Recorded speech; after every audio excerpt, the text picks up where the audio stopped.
Putin cuts through Ukraine if we get out, there's no question, and then attacks Poland. Well, how do you know, Mark? Because he said so. That's how I know. Same with Romania. Same with the Balkan states. Why do you think Finland, that I just mentioned, that was neutral all during World War II, is not neutral anymore? They've thrown in with NATO and the United States and Ukraine. Why? Because they know they're on the list too. I'd like to start on something that's been in the news a lot, and it should be, and that is Ukraine. But the subject really shouldn't be Ukraine. It should be Russia. Russia. Let me ask you a question. How many Americans have been kidnapped in Russia? Several are still there. And we don't know the total amount. Several are still there. How many threats has Putin and his surrogates made about shooting nukes at us or using nukes? And now they've taken out one of our military drones. This is really quite remarkable. Tell me, how many Americans have the Ukrainians kidnapped? None? Even before the war, how many? None? How many threats have they made with nuclear arms? None, because Bill Clinton in 1994, working with the Russians and the British, persuaded the Ukrainians to give up all their nuclear weapons to Russia in exchange for security, including Russia. They would secure their boundaries, but you can see how long that lasted. And how many efforts at sabotaging the United States military has there been by the Ukrainians, even before this war? None. You know, it's a funny thing.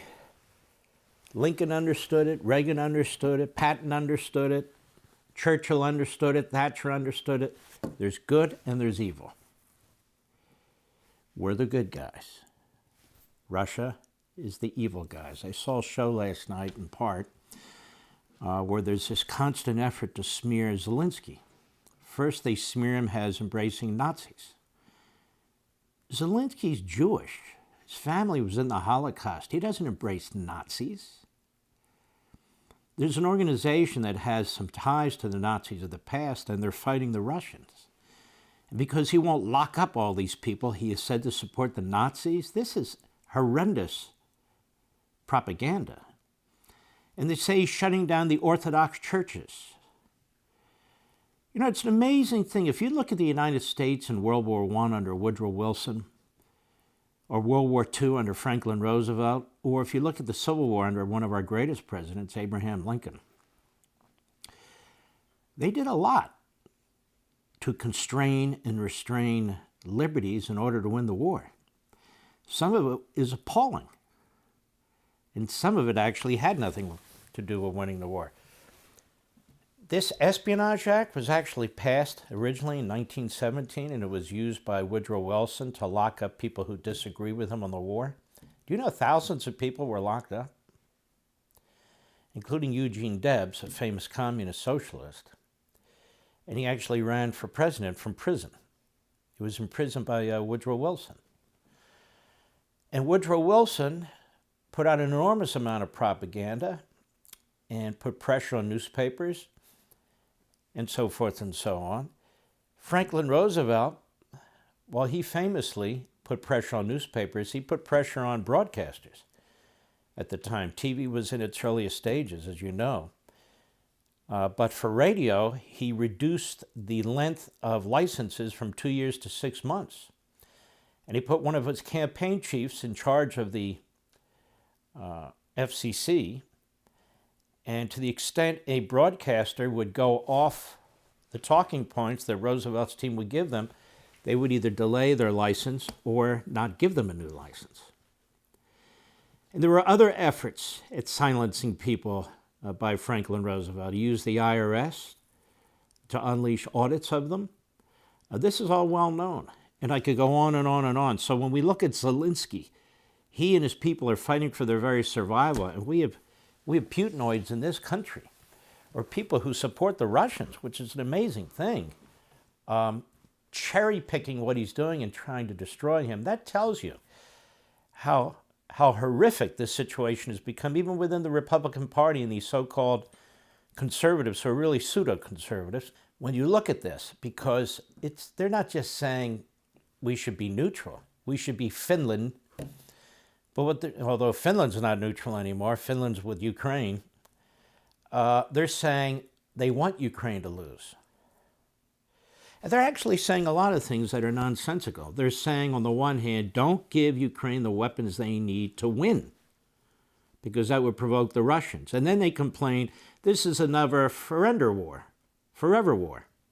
That is, if Ukraine just keeps duking it out because they refuse to surrender because their people don't want to live under Russian genocide and torture and rape, because that's exactly what's happening and what will happen, that's going on too long. So don't give them the weapons to win, but on the other hand, let's get out because they're not going to win. It's just a stalemate. Many of these same people attacked Donald Trump when he took out Soleimani. They thought that was an act of provocation against the Iranians. Do you remember that? And many of these people think that when we support the state of Israel, we shouldn't be doing that. Because actually it's more in the United States' best interest, as big as a lie this is, to be allied with the Arabs. And now Israel's aligning with the Arabs. It's the terrorists among the Palestinians who are the problem. But these folks who claim to be conservatives and accuse everybody else of being warmongers and neocons and neoconservatives and chicken hawks and all the rest, I notice most of them have gone to private school, or they've gone to these very Tony types of colleges and universities, and they pretend that they're the man of the people. Well, most people in the press are not the man of the people. Most people telling you they're man of the people, from Joe Biden on out, they're not the man of the people. They've never been the men of the people. These are very wealthy liberals or very wealthy isolationists. Well, Mark, you haven't served. No, I haven't. In fact, the vast majority of us haven't served. But I believe those who have served deserve our strongest support. This is a volunteer military. Nobody put a gun to anybody's head. And my concern is Putin cuts through Ukraine if we get out, there's no question, and then attacks Poland. Well, how do you know, Mark? Because he said so. That's how I know. Same with Romania. Same with the Balkan states. Why do you think Finland, that I just mentioned, that was neutral all during World War II, is not neutral anymore? They've thrown in with NATO and the United States and Ukraine. Why? Because they know they're on the list too. How do they know? Because Putin made a statement a year and a half ago in July, the summer of July, 2021. He put them all on the list. And I get more excuses. Well, look, it costs too much money. Okay, we should look at that. Well, it's a forever war. How do you know something's a forever war 1 year in? We don't have any troops there either, by the way. Well, Putin keeps threatening us with nukes. The Soviet Union had nukes too. And Ronald Reagan took them on in Angola, in Nicaragua, in Afghanistan, in the Middle East. He took them on in Europe. He bankrupted them and he destroyed them with the help of John Paul II, Margaret Thatcher, Helmut Kohl. You can't be a country so afraid of another country with nukes that you can't even act in your own best interests. I assume those isolationists, pacifists, Putinoids, don't think we should attack Iran, or do they? Because they're going to have nukes, and that's going to change everything too. What do you think about that, folks? Now, we've said that the surrender in Afghanistan led to Putin to invading Ukraine. I think that's certainly one of the biggest reasons. And how do you think China's going to take a surrender in Ukraine? And how do you think Putin's going to take a surrender in Ukraine when those people have fought their hearts out? And so many have died, and so many have been moved to concentration camps into Russia, and they fight on. And then we pull the plug? Oh, it's the amount of money we spend.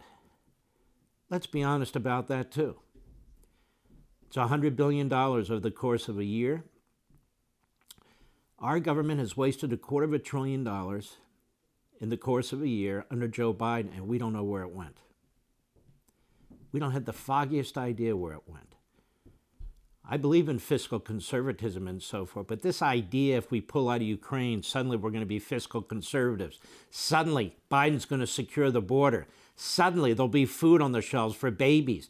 Suddenly women will have tampons. Suddenly all these things will be fixed. It's so idiotic. When people make propagandistic arguments like that, they don't have substantive arguments, but I read one today that really got to me. What's this that we're helping Ukraine because of democracy? I said, what? This was on Red State, some guy wrote. It's a great site.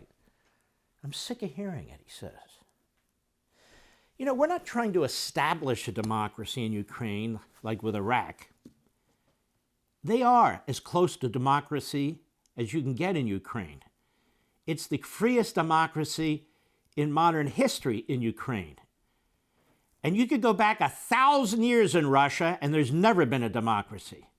You can go back 1,000 years in Russia and look at all of the corruption and the brutality from monarchies to czars to the communists. You want to compare Ukraine to Russia? Then compare it, because there is no comparison. But the bottom line is this. Russia invaded an ally. All allies are not part of NATO. Russia invaded an ally. So many people today think like Marxists. They say the same thing. Forget about history. We know what's best today. And it's isolationism and it's pacifism. So I guess we have to wait to be directly attacked. Oh, wait a minute. We were yesterday, the other day. They knocked out one of our military planes. And what did we do? Nothing. Want to see more? Sign up for Levin TV.